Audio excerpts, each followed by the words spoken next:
I have finally finished this book on Peruvian history, The Ninth Inca, The Life of Urco, the Inca who was erased from the official history of Tahuantinsuyo, by the researcher Iyari Sánchez. Published by Editorial Anlape in Guadalupe, Pacasmayo, Peru in 2022, this book has 79 pages, divided in 6 chapters which attempt to rescue this mysterious historical character from oblivion. Due to the intention to erase him from history, on the prologue, page 11, Mr. Jeffrey Asensio tells us there are few sources on this ruler. It is known that every time an Inca died, there was political turmoil until, at last, a new Inca was crowned. This happened with Yaguarhuaca, king who was murdered by members of the Condesuyo ethnic group, not only him but the royal family.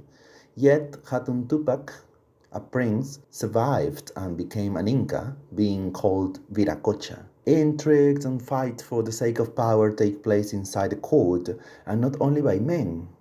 We can see on page 17 the Coya or Queen Mamaronkai against the ambitious concubine Curi Chulpa, Urco's mother, page 19. This Inca period is interesting since it's before the imperial era. Cusco is merely a small kingdom among others which just absorbed near nations with whom, despite diplomacy and alliances, there were conflicts, rebellions. Nations like the Ayarmacas or the Guayparmacas. There were military campaigns beyond the Cusco region, like the one in Collao led by Urco, which was a fiasco. This mixture of incompetence and cowardice, misbehavior and bad habits was already evident at the time, but Viracocha kept trusting Urco, his heir. It was surprising to me to learn that Urco managed to wear the mascapaicha or Inca crown, which means he was a genuine Inca. So it's even more surprising he was erased from Inca history. Mr. Valdemar Espinosa Soriano, who was my teacher at San Marcos University, is quoted here.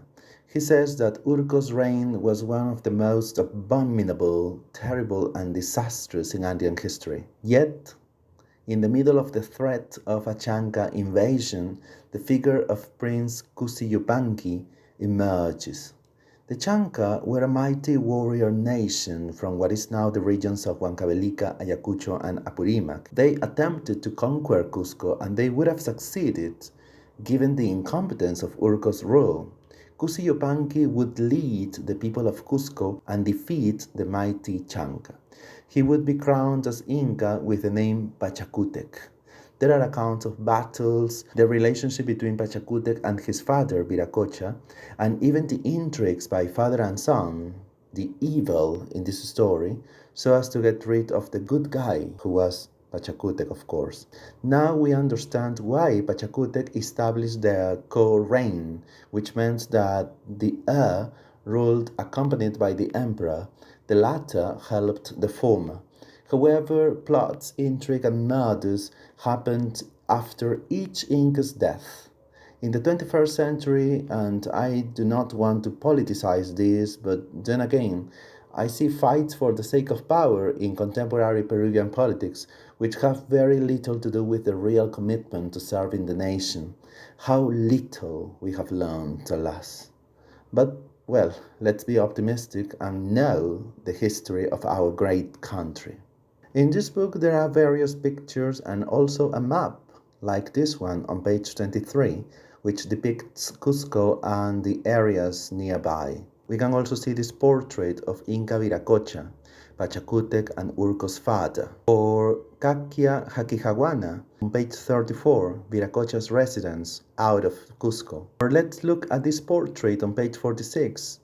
It dates back to 1615, the first illustration of Inca Urco. And of course, the famous drawings by indigenous chronicler Guamán Poma de Ayala from the beginning of the 17th century. As an academic book, there are also footnotes, like the ones that you can see on page 64, as well as a bibliography containing 39 essays, academic books, and chronicles from the 16th or 17th century, which provide this book with both academic rigor and clear prose by Mr. Iyari Sánchez, which makes it friendly with the general public.